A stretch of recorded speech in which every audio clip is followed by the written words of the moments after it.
직접 국민과 당원을 만나 의견을 직접 들었습니다. 저는 오늘 지난 일주일 동안 경청한 결과를 말씀드리고자 이 자리에 섰습니다. 국민 여러분, 당원 동지 여러분, 우리는 지난 4월 7일 서울 부산시장 선거에서 국민의 매서운 심판을 받았습니다. 무능한 개혁과 내로남불을 지적했습니다. 그래서 저는 반성과 변화를 강조했습니다. 민주당 이름만 빼고 모든 것을 바꾸자는 슬로건으로 변화를 내세워 지난 5월 2일 송영길 당대표 체제가 출범하게 되었습니다. 저는 지난 전당대회에서 특정 계파와 지원 없는 송영길의 당선은 우리 민주당이 아직 기회가 평등하고 과정이 공정하고 결과가 정의롭다는 희망이 살아있는 증거가 될 것이라고 감히 외쳤습니다. 이러한 저희 호소에 민주당 대의원 당원들께서 화답해 주셨기 때문에 당선될 수 있었습니다. 무거운 책임감과 사명감을 느낍니다. 민주당은 변화되어야 합니다. 다시 국민의 신뢰를 회복해야 합니다. 신뢰가 없이 국가가 바로 설 수 없습니다. 무신분립입니다.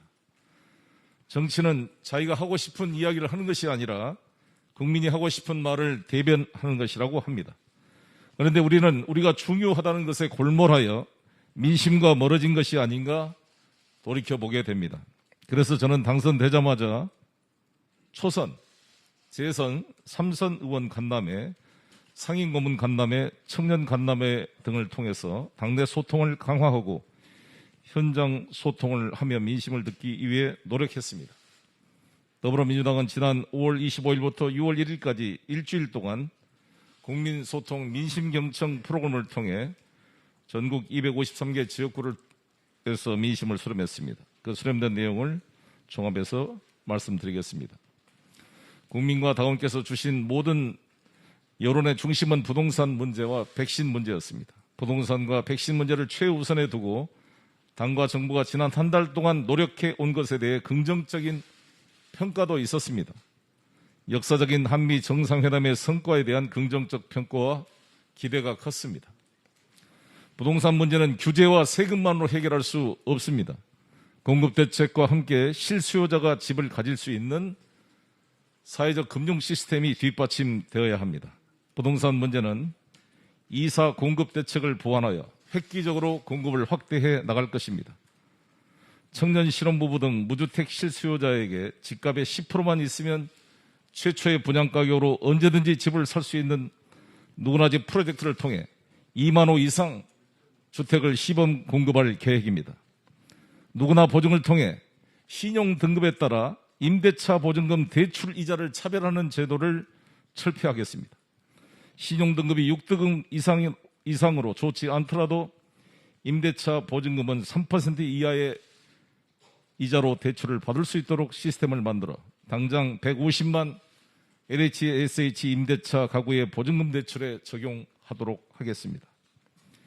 양도세, 중과와 종부세는 다주택자에게는 엄격하게 적용될 것입니다. 임대사업자 특혜도 축소해 갈 것입니다. 무주택자, 실수요자에 대한 LTV 10% 추가 완화를 당정이 합의했습니다. 부족한 점은 개선 보완해 가겠습니다. 재산세를 현실화하고 조정하기로 했습니다. 1가구 1주택자 양도세, 종부세의 조정 문제는 정책의원총회를 통해 최종적으로 결론을 내도록 하겠습니다. 국민 여러분, 당원 동지 여러분, 부동산, 백신 등 민생 문제 이외에도 많이 주신 의견이 내로남불과 은행 불일치의 문제였습니다. 오거돈 박원순 전 시장 성추행 논란에 이어 조국 장관 자녀 입시 관련 정부 고위 관계자의 전세 보증금 인상 논란, 민주당 여러 의원들의 부동산 논란, 그리고 LH 직원들의 도덕적 해이와 이를 처리하는 우리 민주당 모습에 많은 국민들에게 실망을 끼친 바 있습니다. 이에 대해 우리 민주당은 철저히 반성하고 앞으로 본인 및 직계 가족의 입시 비리, 취업 비리, 부동산 투기, 성추행 연루자는 즉각 출당 조치하고 무혐의 확정 이전까지 복당 금지 등 엄격한 윤리 기준을 적용하겠습니다. 오거돈 박원순 시장의 잘못된 행동에 대해 이미 간헐적 사과가 있었지만 다시 한번 당 대표로서 공식적으로 피해자와 가족, 국민 여러분께 사과드립니다. 권력형 성비 사건에 단호히 대처하고 피해자를 보호하는 기본적인 조치조차 취하지 않은 무책임함으로 인해 피해자와 국민 여러분께 너무나도 깊은 상처와 실망을 남긴 점 두고두고 속죄하도 부족하다고 생각합니다. 최대한 빠른 시일 내에 피해자 측 의견을 청취하여 향후 민주당에서 취해야 할 책임 있는 조치에 대해서도 의논드리겠습니다. 2차 피해가 발생하지 않도록 하겠습니다. 오고돈 전 시장은 재판이 진행되고 있습니다. 재판 과정에서 시민과 피해자에 대한 솔직한 인정과 반성과 위로가 있게 되기를 기대합니다. 저는 당대표로서 박원순 서울시장 사건에 대한 국가인권위원회 직권조사 결정에 따른 권고사항이 충실히 이행될 수 있도록 민주당에서 세심하게 챙기고 점검하겠습니다. 조국 전 장관과 관련해서 법률적 문제는 재판이 진행 중인 상황으로 결과를 지켜봐야 할 것입니다. 조국 전 장관 가족에 대한 검찰 수사의 기준은 윤석열 전 검찰총장의 가족 비리와 검찰 가족의 비리에 대해서도 동일하게 적용되어야 할 것입니다. 조국 전 장관의 책은 일부 언론이 검찰의 주장을 일방적으로 받아쓰기 하며 융단 폭격을 해온 것에 대한 반론 요지서로 이해하고 있습니다. 법률적 문제와는 별개로 자녀 입시 관련 문제에 대해서는 조국 전 장관도 수차례 공개적으로 사과했듯이 우리 스스로도 돌이켜보고 반성해야 할 문제입니다.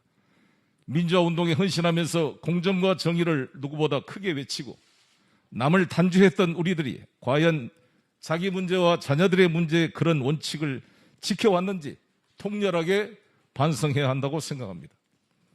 좋은 대학 나와 좋은 지위 인맥으로 서로 인턴시켜주고 품앗이 하듯 스펙 쌓기 해주는 그것은 딱히 법률에 저촉되지 않는다 하더라도 그런 시스템에 접근조차 할 수 없는 수많은 청년들에게 좌절과 실망을 주는 일이었습니다. 민주당은 국민과 청년들의 상처받은 마음을 헤아리지 못했던 점을 다시 한번 사과드립니다. 기회가 평등하고 과정이 공정하고 결과가 정의로운 나라가 되도록 공정과 정의의 가치를 바로 세워나가겠습니다. 우리 당 의원들의 부동산 문제에 관련해 말씀드리겠습니다. 우리 당은 여러 가지 위험을 감수하고 국민권익위원회 174명 국회의원 부동산 거래에 관한 전수조사를 맡겼습니다. 야당에도 같이 하자고 제안했지만 국민의힘은 거절했습니다. 국민권익위의 조사 결과가 나오면 본인들의 소명을 들어보고 미흡할 경우에 수사기관에 이첩할 것입니다. 수사기관과 사법기관의 무협의 결정이 나올 때까지 탈당 조치 등 엄격한 집행을 하겠습니다. LH 직원들 투기 문제에 대한 엄격한 수사를 통해 엄벌 조치할 것입니다. LH 직원들의 LH 관련 회사의 취업 제한 및 직무상의 등 정보를 이용하여 투기를 할 수 없도록 법을 정비하였습니다. LH 개혁 프로그램이 곧 발표될 것입니다. 논란이 되었던 세종시 공무원 아파트 특별 공급 문제는 폐지하기로 하였습니다. 검찰 개혁 당연히 필요합니다. 그래서 민주당과 국회는 공수처를 출범시키고 검경 수사권 조정을 해냈습니다. 검찰의 기소 독점죄를 깨뜨린 역사상 초유의 일입니다. 공수처가 초기에는 여러 가지 시행착오를 겪겠지만 검사들의 범죄 행위에 대해 영장 청구 등 강제 수사를 할 수 있고 기소할 수 있는 기관이 만들어진 것 자체가 검찰개혁의 출발점이 될 것입니다. 검찰개혁은 우리 진영의 특정인을 보호하기 위한 것이 아니라 국민에 군림하는 검찰의 권력남용을 통제하고 국민의 기본권을 보호하기 위한 것입니다. 기소권과 수사권을 독점하고 조서를 꾸민다는 말처럼 좌표를 정해놓고 그물망을 던져 한 사람과 조직을 파괴시키고 심지어 자살하게 만드는 무소불위의 검찰 행태와 구조는 개혁돼야 됩니다. 개혁은 제도적 개선 못지않게 사람과 문화를 바꿔야 합니다. 검찰 고위직을 포함한 법조 개방 확대로 조직 문화를 변화시켜야 합니다. 언론 개혁 역시 정권을 비판하는 언론을 재갈물기 위한 것이 아니라 선출되지 않는 권력, 언론 권력의 남용으로부터 국민의 기본권을 보호하기 위한 것이어야 합니다.